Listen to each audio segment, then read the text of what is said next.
Back to another video of Crypto Basics. In this video, we are going to learn how to change passcode in 1inch wallet account.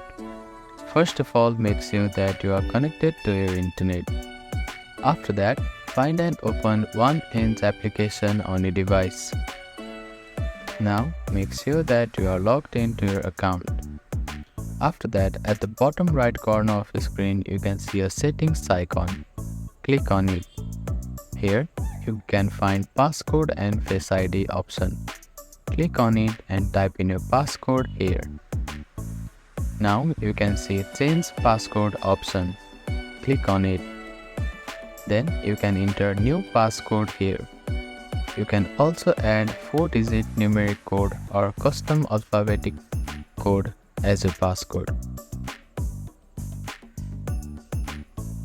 After typing in a new password, you need to type in again to confirm it.